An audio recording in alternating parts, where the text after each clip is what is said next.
पति और पत्नी को 7 जन्मों तक अटूट रहने वाला एक पवित्र रिश्ता माना जाता है। हालांकि देश में कुछ ऐसी घटनाएं हुई जो कहीं ना कहीं पति और पत्नी के पवित्र रिश्ते को कलंकित कर दिया है। एक बार फिर से देश में इसी तरह की चर्चित घटना सामने आई है जो पति और पत्नी के रिश्ते को कलंकित कर दिया है। इस बार मामला मध्य प्रदेश के इंदौर शहर के कैंट रोड का है, जहां कैंट रोड के साकार नगर के रहने वाले राजा रघुवंशी की पत्नी सोनम रघुवंशी ने कातिलाना हमला करते हुए अपने प्रेमियों के साथ मिलकर अपने पति की हत्या करवा दी है। और सोनम बेवफा बनकर साजिश रचते हुए अपने दोस्तों के साथ घर से लगभग 2200 किलोमीटर दूर ले जाकर अपने पति की हत्या करवा दी और परिवार वालों की भावनाओं से खिलवाड़ करते हुए लूट का झूठ मूठ नाटक रची थी। हालांकि पुलिस इस मामले में 3 आरोपियों को गिरफ्तार कर ली है। साथ ही साथ सोनम रघुवंशी को भी पुलिस ने हिरासत में ले लिया है और उससे पूछताछ की जा रही है। जिन 3 लोगों को पुलिस ने गिरफ्तार किया उनमें से राज कुशवाहा, विशाल चौहान और आकाश राजपूत शामिल हैं। साथ ही साथ सोनम रघुवंशी को भी पुलिस ने हिरासत में ले लिया है और उसे भी पुलिस हिरासत में लेकर पूछताछ कर रही है। उसके अलावा इस मामले में एक आनंद नाम का लड़का है जो अभी भी फरार चल रहा है। अब इस पूरी कहानी के बारे में हम आपको बताते हैं कि आखिर ये पूरा मामला क्या है और कैसे एक बार फिर से पति और पत्नी का रिश्ता कलंकित हुआ, क्योंकि ये वही भारत है जिस देश में पति की मौत होने के बाद, पति के निधन होने के बाद पत्नियां सती हो जाती थी। लेकिन वर्तमान समय में ऐसा देखा जा रहा है कि पत्नी कातिल बन रही है, पत्नी बेवफा बन रही है और उसी का एक उदाहरण सोनम है, जो बेवफा बनकर अपने पति राजा रघुवंशी की हत्या करवा दी और झूठ मूठ के लूट का नाटक रची है। बाकी इस मामले पर पुलिस पूरे अनुसंधान कर रही है। देखिए, मध्य प्रदेश के इंदौर के कैंट रोड के रहने वाले साकार नगर का एक लड़का राजा रघुवंशी और लड़की सोनम रघुवंशी दोनों दुल्हा और दुल्हन बनते हैं। 11 मई 2025 को परिवार की रजामंदी से दोनों की शादी होती है और प्रत्येक दुल्हा दुल्हन की यह इच्छा होती है कि शादी के बाद वह हनीमून मनाने के लिए किसी टूरिस्ट पैलेस पे जाएं, किसी टूरिस्ट स्पॉट पे जाएं। ठीक उसी प्रकार से ये दोनों दंपत्ति भी अपने जिंदगी की नई शुरुआत कर रहे थे। 11 मई को शादी होने के पश्चात राजा रघुवंशी अपनी पत्नी सोनम से पूछता है कि वह हनीमून मनाने के लिए कहां चलेगी। हालांकि जिन जिन जगहों की बात की जाती है उन तमाम जगहों का ये लोग पहले से ही सैर किए रहते हैं, लेकिन पत्नी सोनम के कहने पर पति राजा रघुवंशी जो है वो मेघालय जाने के लिए तैयार होता है। पत्नी का कहना होता है कि वह अभी तक कामाख्या देवी का दर्शन नहीं की है और वो कामाख्या देवी का दर्शन करना चाहती है। बड़े ही धूमधाम से परिवार वालों की रजामंदी से शादी हुई। ये जो राजा रघुवंशी है वो ट्रांसपोर्ट का काम करता था, जबकि सोनम जो है वो प्लाईवुड कंपनी में एचआर थी। और परिवार वालों की रजामंदी के बाद पंडित जी ने तारीख निकाली 11 मई 2025 को। बड़े ही धूमधाम से दोनों की शादी हुई। हनीमून मनाने के लिए दोनों ने प्लान बनाया कि दोनों मेघालय चलेंगे और वहीं से मां कामाख्या देवी का दर्शन करके शिलांग चलेंगे। फिर क्या था, अपने घर से लगभग 2200 किलोमीटर दूर की यात्रा ये लोग प्रारंभ करते हैं। 20 मई को इंदौर से बेंगलोर के लिए ये लोग फ्लाइट पकड़ते हैं। उसके बाद वहां गुवाहाटी में मां कामाख्या देवी का दर्शन करते हैं, पूजा पाठ करते हैं। साथ ही साथ जैसे ही ये लोग टूर पे निकलते हैं, पर्यटन पे, हर पल की जानकारी अपने परिवार वालों को देते हैं। पल पल की जानकारी कि अभी कहां पहुंचे हैं, कहां जा रहे हैं, क्या कर रहे हैं, कहां पूजा हुआ, कैसे खा रहे हैं, किस होटल में बैठकर खा रहे हैं, पल पल की जानकारी अपने परिवार वालों को दे रहे थे। तारीख था 23 मई और समय था 1:45। दुल्हन की सास यानी सोनम की सास अर्थात कह लें तो जो दुल्हा राजा रघुवंशी है, उसकी मां उमा देवी का फोन आता है बहू के मोबाइल पर। उधर से उमा देवी पूछती है कि अभी क्या कर रही हो बेटी, बताओ। इधर से बहू का जवाब आता है थोड़ा सा हांफते हुए, थोड़ा सा परेशान थी, थोड़ा सा वो यानी पहाड़ पर चढ़ रही थी, ऐसी परिस्थिति में आवाज लग रही थी। बोलती है माता जी अभी मैं पहाड़ चढ़ रहा हूं, थोड़ा सा थका हूं, अभी हांफ रहा हूं, यहां नेटवर्क का प्रॉब्लम है, कुछ देर बाद मैं आपसे बात करूंगा। फिर फोन कट जाता है। फिर कुछ देर के बाद 2-4 घंटों के बाद मां अपने बहू से और अपने बेटे से बातचीत करने का प्रयास करती है। फोन लगना बंद हो जाता है। परिवार वाले फोन आने का इंतजार करते हैं।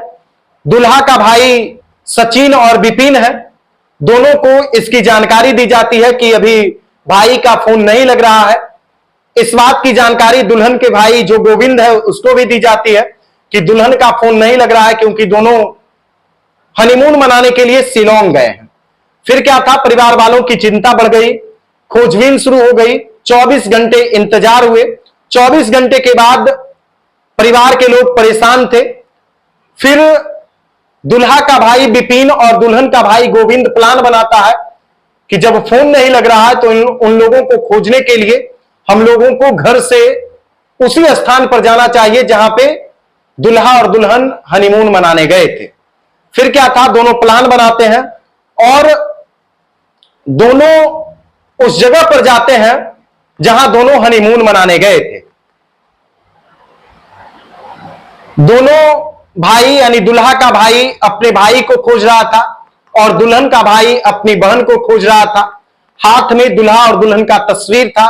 दोनों इधर उधर लेकर होटल वाले को, ऑटो वाले को, कैब वाले को, गाड़ी वालों को सभी से पूछताछ कर रहे थे। स्थानीय पुलिस वालों से भी मदद की गुहार लगाए, लेकिन किसी भी तरह से इन लोगों को मदद नहीं मिला। जब मदद नहीं मिला तो ये दोनों भाई यानी दुल्हा के भाई विपिन और दुल्हन के भाई गोविंद ने एक योजना बनाई कि अब स्थानीय सोशल मीडिया के जो इन्फ्लुएंसर हैं, जो यूट्यूबर्स हैं, उनकी मदद ली जाए। और कहा जाता है ना कि सोशल मीडिया की ताकत बहुत बड़ी ताकत होती है। उसी का इस्तेमाल ये दोनों भाइयों ने किया और सोशल मीडिया के संचालकों से इन लोगों ने संपर्क किया, यूट्यूबरों से संपर्क किया और उस फोटो को लेकर वायरल किया। जो दुल्हा का भाई विपिन था उसके द्वारा यह कहा गया कि अगर आप इन लोगों को खोज देते हैं तो हम खोजने वालों को 5 लाख रुपया इनाम देंगे, पुरस्कार देंगे। फिर क्या था, सोशल मीडिया पर यह फोटो रातों रात वायरल हो गया, देश के हर जगहों पर पहुंच गया, हर लोगों के मोबाइल में इन दोनों का तस्वीर चला गया। मध्य प्रदेश के पूर्व मुख्यमंत्री और वर्तमान मुख्यमंत्री के मोबाइल में भी यह फोन चला गया। मेघालय के मुख्यमंत्री के मोबाइल में भी ये फोन चला गया। गृह मंत्री के फोन में भी ये फोटो चला गया। फिर क्या था, पुलिस भी इस मामले में एक्शन में आती है और फिर उस दोनों भाई को मदद करना शुरू कर देती है।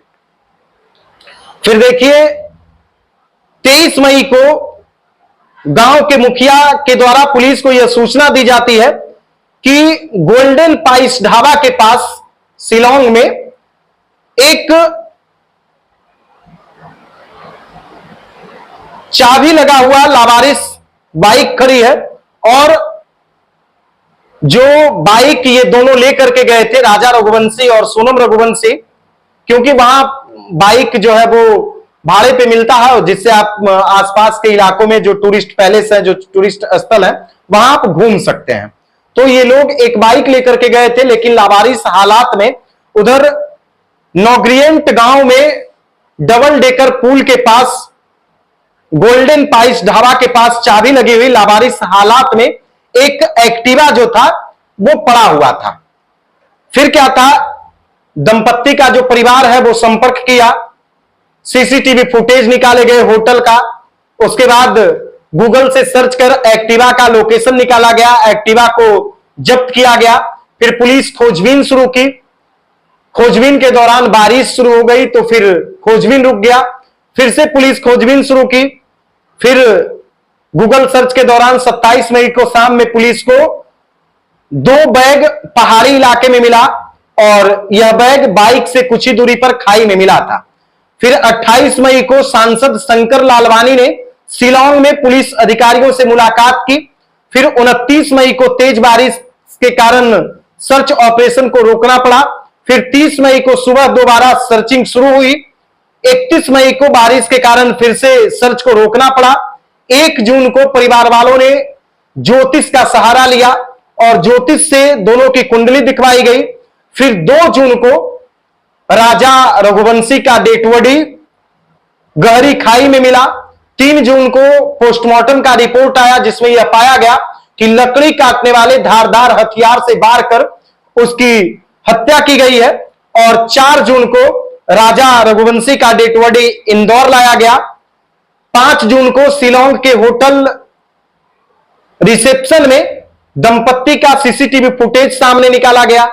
6 जून को पुलिस सोनम की तलाश में जुट गई थी और 7 जून को राजा सोनम का होटल के बाहर का सीसीटीवी फुटेज सामने आया। गृह मंत्री सीबीआई जांच की सिफारिश किए। उसके बाद 8 जून को केंद्रीय मंत्री शिवराज सिंह चौहान पीएम नरेंद्र मोदी को पत्र लिखकर सीबीआई जांच की मांग किए। तत्पश्चात 9 जून को सोनम यूपी के गाजीपुर स्थित एक ढाबे पर मिली और वो रात में काफी डरे और सहमी हुई थी। इस दौरान उत्तर प्रदेश के गाजीपुर पुलिस उसे हिरासत में ली और उसको इंदौर पुलिस को सुपुर्द किया गया। इंदौर पुलिस फिर मेघालय पुलिस से संपर्क करती है और सोनम को फिर मेघालय पुलिस हिरासत में लेती है। और इस मामले में पुलिस ने राजा कुशवाहा, विशाल चौहान, आकाश राजपुर और सोनम रघुवंशी को हिरासत में लिया है, जबकि आनंद जो है वो अभी भी फरार है। देखिए 9 जून को रात्रि में बनारस और गाजीपुर हाईवे पर एक काशी ढाबा है गाजीपुर के आसपास। उसी काशी ढाबा पर सोनम अचानक रात में पहुंचती है और वो वहां के मालिक से मदद की गुहार लगाती है। मालिक को कहती है कि भैया आप हमें फोन दीजिए, मैं अपने भाई को फोन करूंगा। सुबह में 3 बजे वो अपने भाई को यानी परिवार वालों को इस बात की जानकारी दी कि वो गाजीपुर के एक होटल पर है। फिर क्या था, परिवार वाले इस बात की जानकारी इंदौर पुलिस को दी और इंदौर पुलिस गाजीपुर पुलिस से संपर्क की। तत्पश्चात सोनम को हिरासत में लिया गया और वहीं 1 स्टॉप सेंटर में उसे रखा गया है अस्पताल में जांच करवाने के बाद। और फिलहाल पुलिस इस मामले में अभी पूरी तरीके से अनुसंधान कर रही है, जांच कर रही है और कहीं ना कहीं यह मामला प्रेम प्रसंग का प्रतीत होता है कि एक बेवफा पत्नी किस प्रकार से अपने प्रेमी के साथ मिलकर अपने पति की हत्या की साजिश रचती है। जिस जगह पर डेड बॉडी फेंका हुआ था और जहां पर यह घूमने गई थी उस जगह पर लगभग 5 से 6 फीट का बाउंड्री वाल था। आप समझ सकते हैं कि उस बाउंड्री वाल को कैसे मरने के बाद फाना जा सकता है, यानी कहीं ना कहीं हत्या है। यह तो पोस्टमार्टम रिपोर्ट में क्लियर हो गया। अब पुलिस इस मामले में पूरी जांच कर रही है। जांच के बाद हम आपको पूरी तरीके से अपडेट बताएंगे कि आखिर सोनम रघुवंशी ने क्यों और किस लिए, किन किन लोगों से, किससे वो प्यार करती थी और कैसे वो उसने इस पूरी खौफनाक साजिश को षड्यंत्र किया, कैसे उसने इस खौफनाक साजिश को रचकर हत्या करवाई। ये सारी कहानी हम आपको बताएंगे। बाकी आप लोग इस वीडियो को ज्यादा से ज्यादा लोगों तक शेयर कीजिए। वीडियो देखने के लिए धन्यवाद।